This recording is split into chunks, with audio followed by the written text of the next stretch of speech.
Kohë më parë kam lexuar një dramë. Ngjarje të marrin jetë në një qytet të Amerikës Latine. Kohë lufte.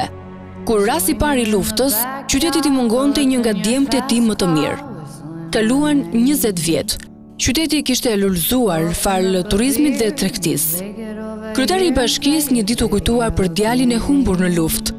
Mblodhi këshillin bashkiak, u vendos me 100% të votave të majta dhe të djathta. Në qendër të qytetit do të ngrinin një bust për dëshmorin. U vendos një takse posaçme. Normale, bashkia nuk i bie kazmës të prodhoj para. Misioni i bashkisë është të vërë taksa për të shërbyer popullit. Me buste, me arsim, me kulturë, me rrugë. U hap konkursi, u shpall fituesi, u gjet sheshi, u vendos busi. U mbulua me çarçaf të bardhë për të pritur ditën e inaugurimit. Një natë para ditës së inaugurimit u bë mbledhja e Këshillit Bashkiak. Në ball kryetari. Disa detaje për ceremoninë. Kur ju sos fjala kryetarit, radera.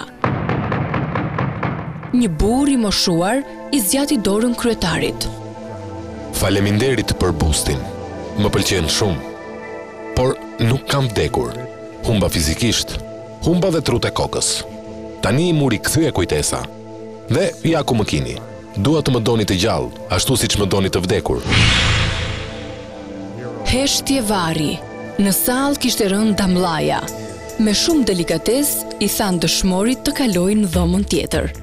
Nisi debati. Tha kryetari. Dëshmori i gjallë nuk ka vlerë. Na duhet i vdekur. U votua. 100% vendosën, burri duhet të pushkatohet. Një ditë më vonë u zhvillua ceremonia e inaugurimit të bustit. Shiritin e preu kryetari i bashkisë. Populli brohoriti. Në vareza u hap një varr. Mbi varr një pllak pa emër. Një histori me bust edhe në Shqipëri. Kaq e bukur është historia, sa që Edi Rama, para se të nisej në Athinë, thuri një editorial. Rama shkruan: Para pak ditësh u anullua një konkurs absurd për një monument të Ismail Qemalit. U raportua në media për një paraqitje qesharake të artistëve. Jam i bindur se po ta pyesnim kryeministrin. Përgjigjja do të ishte edhe më qesharake. Ai ka folur deri më sot për një parlament të ri, për një stadium të ri, për një monument të pavarësisë në Tiranë. Të gjitha të dështuara, pa filluar. Shumë zhurmë u bë për stadiumin. I pari kryeministri, u dha porosi, u bë skic ideja, bën logje dhe ekspertët të huaj dhe ventas.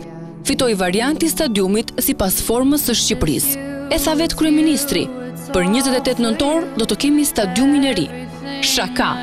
Më mirë se kryeministri nuk e di njëri se Arka e Shtetit nuk ka para për të ngritur një stadium të ri.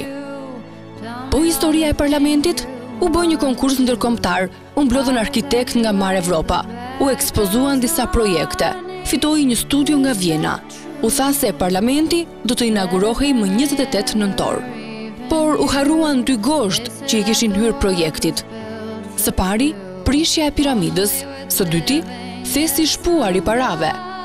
Por nga busti Edi Rama dele dhe një tjetër sokak. Bën thirrje për rrëzimin e Berishës. Të flasim më mirë me editorialin e tij. E në këto kushte, vetmja mënyrë për ta kremtuar ditën e pavarësisë, pa e ngrënë tër turpin e këtij viti me bukën e dështimeve, është që ky njeri të mos jetë më kryeministër kur të gdhihet 28 nëntori e të këndohet himni kombëtar. Ose ta largojmë përpara se Shqipëria të hyjë në zgjedhje, ose të presim se si do t'i vjedh përsëri zgjedhjet e do ta bëj shkrump ëndrrën e Shqipërisë europiane. Kush ka sy le të shikoj, e kush ka vesh le të dëgjoj.